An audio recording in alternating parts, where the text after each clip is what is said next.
কোন নবী সারা জীবন রোজা রেখেছে? কোন নবী সারা জীবন রোজা রেখেছে? ভাই, আমার কথা হলো, ভাই, তোমরা এই সমস্ত প্রশ্ন পাও কোথায়? এই সমস্ত প্রশ্ন তোমরা পাও কোথায়? তাও পরে মানুষে অ্যান্সার দেয় কমেন্ট বক্সে যায়, দেখি মানুষে অ্যান্সার দিছে, বা কিছু কিছু মানুষ প্রকাশ্যে অ্যান্সার দেয় যে দাউদ আলাইসাল্লাম, আর এটা নাকি রাইট অ্যান্সার, এটা নাকি শুদ্ধ হয়েছে। দাউদ আলাইসাল্লাম সারা জীবন রোজা রেখেছে।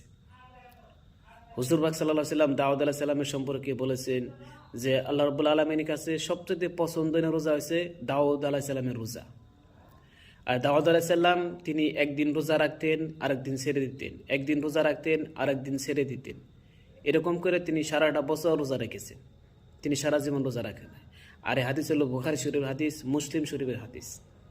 তাই আমি বলতেছি ভাই, ইসলামিক ভিডিও তুমি বানাও, কিন্তু বানাইতে গিয়ে তুমি যে মিথ্যা কথা প্রচার করবা সেটার তো কথা না ভাই।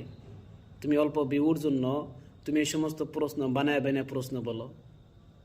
ভাই, তোমার ইমানকে তুমি পয়সার জন্য ভাই বিক্রি করে দিও না ভাই। ইসলামের মধ্যে তুমি হাদিস বানায়ও না ভাই, নতুন করে হাদিস তুমি বানায়ও না ভাই, বহুত বড় গুনাহ হবে। যা হোক, আমার মনে হয় তুমি ভাই এই সমস্ত ভিডিও আর বানাবে না।